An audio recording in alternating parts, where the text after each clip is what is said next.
Praise. Salamat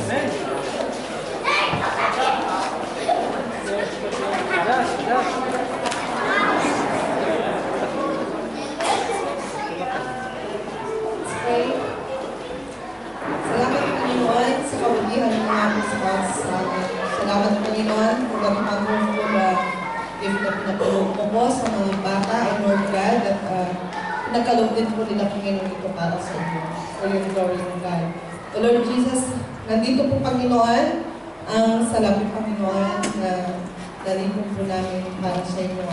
Lord, kalapkin po ng aming mga sarili Panginoon. Pinabalik po ito sa inyo, Lord God. Salamat po sa buhay, sa kalakasan ng pinagkaloob. Higit sa lahat, Panginoon, ng aming mga trabaho. Lord, sa iyo po ang kapurihan, ang walhatian sa matamis na pangalan ng Kristo Jesus. Amen. So, akuin ko Panginoon sa mga bata. Basta makalundar lang, makasalit. Okay na.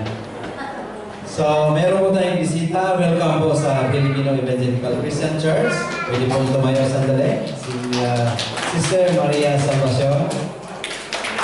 Welcome po sa Filipino Evangelical Christian Church.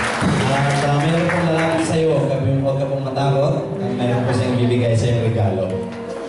Okay, announcement po for next week. Recider, ating pong preacher ay si Pastor Robert Igo. Recider, si Chairman. Song lead, Sister Chris. Tithes and offering, Brother Melvin and Sister Gloria. And fellowship in church today with women's. Next week, fellowship in church, Marcania, G Group.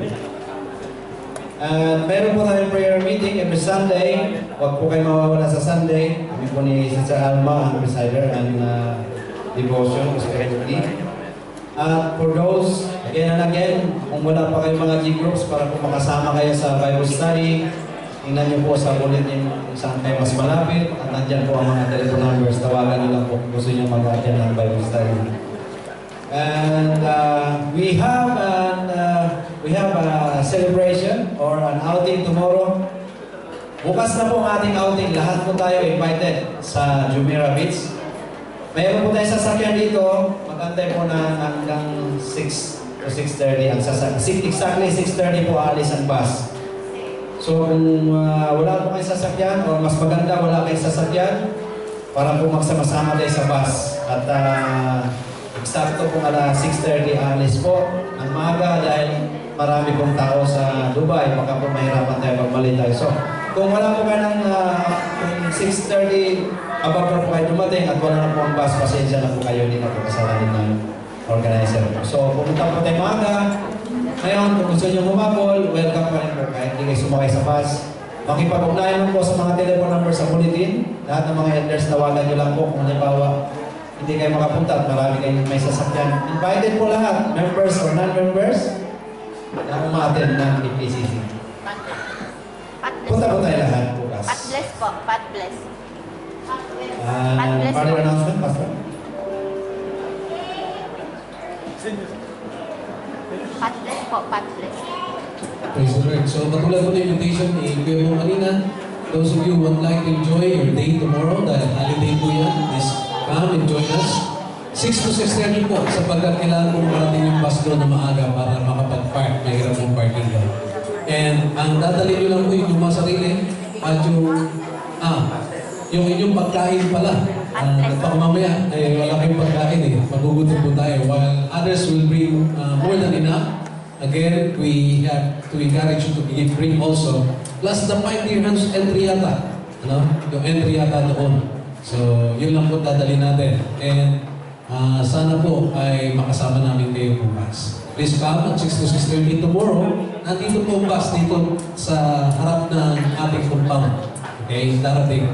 May coaster po dyan. But you have to register. At kung may isasama po kayo, pakiregister po sa ating secretary, sa ating mga ushers, so that we can really estimate para po doon sa bus. Okay? Huwag po kayo hindi mag-register para po kasi priority yung mga naka-register. Ayan. So, yun lamang po.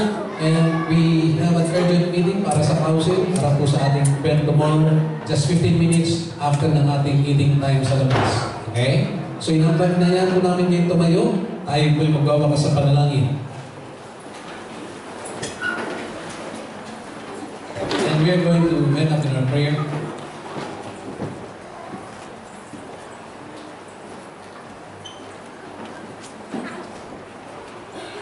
nating ipanalangin yung ating outing for tomorrow. Ingatan po natin yung ating mga anak din tomorrow. Let's pray for our safety. At the same time, we'll be praying for one business that was opened up by our brethren. Si Sister Raquel, si Brother JR, they have opened up a business. They're asking us to pray for them. Ang business po nila, something to do about yung mga party ng mga bata, particularly mga dedications or birthdays, designs. They are capable of that. So, kaya i-announce din po natin para sa promotion. Hindi ko lang alam kung libre tanghalian bukas na. Okay, so, let's pray. Sister Raquel, can you come over? Sino pa ba yung mga kasama mo dyan sa business na yan? Si Brother JR and the rest. Okay? Masaya po ito. Kung kayo ay may party at naghahanap kayo ng mag-decorate, at siguro iba sa inyo nakita na po kung paano sila mag-decorate, mag-asikaso. We would like you to know them and so that you can also help them bilang kapatid sa Panginoon. So, ulitin ko lang po, masaya po ito na makasama natin sila sa ating iglesia na sila nag-umpisa ng bagong negosyo. Okay? So, let's pray for our outing tomorrow. Tayo po yung po, tayo po yung manalangin. Hallelujah. Lord, salamat po sapagkat Ikaw ang totoong Diyos na napaka-generous sa amin. Until now, you have never failed us. Hindi ka rin po nagsasawa na magbigay sa amin, magkaloob sa amin. We thank you that every day of our lives, as we wake up in the morning, Panginoon, we already experience many times yung bagong buhay na pinagkakaloob mo. Yung pag-iingat mo, yung mabiyaya mo. We also recognize, Lord, that kung wala yung masaganang biyaya ng Panginoon, we'll not be able to be sustained in this kind of world. Alam po namin that is so demanding and indeed so pressuring para sa bawat isa. Yet we thank you that the fact that you have sustained us with good health, alam namin, Panginoon, that even this is your generosity for us. We thank you, Lord, for the life of each one of us. Panginoon, na narito ngayon at patuloy na naglilingkod sa inyo in small ways, in our little capacities. We thank you, Lord, for the life of each one. Let this be our service to you, trying to just respond to your generosity by offering ourselves to you, God. Sapagkat ito po ang nais.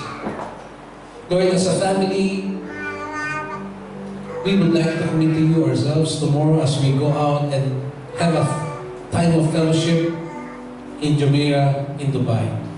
We ask for your protection, O God. We ask that we will take this opportunity to really bond together and feel the warmth of the fellowship that you've given us as an FECC family that is continually growing sa aming ugnayan sa inyo sa bawat isa. Ingatan mo po ang pagbibiyahe. Ingatan mo po kami sa pagpunta at pag-uwi. Let this really be a time of fun and enjoyment, Panginoon. Provide our needs. We ask that you will protect the buses that we're going to ride, the cars, even our kids who will be playing sa paliligo sa dagat, Panginoon, ingatan mo po kami. Again, salamat po for giving us this family that we can be a part of and really feel the fellowship that you've given us. Again, we commit that to you, Lord. Provide everything that will be needed, even when we're there. We thank you also for another opportunity to be a part of the business ng mga kapatid namin, nila Brother JR, Mr. Raquel. Thank you for the entrepreneurship na meron silang Panginoon and the desire to really be of service sa mga tao na nangangailangan ng kanilang talent, ng kanilang skill.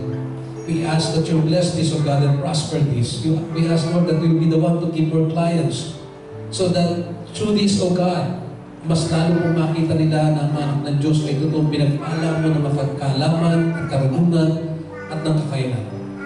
Bless them, O God, so that they can continually be generous to you, Lord, into your word and to those people who are in need.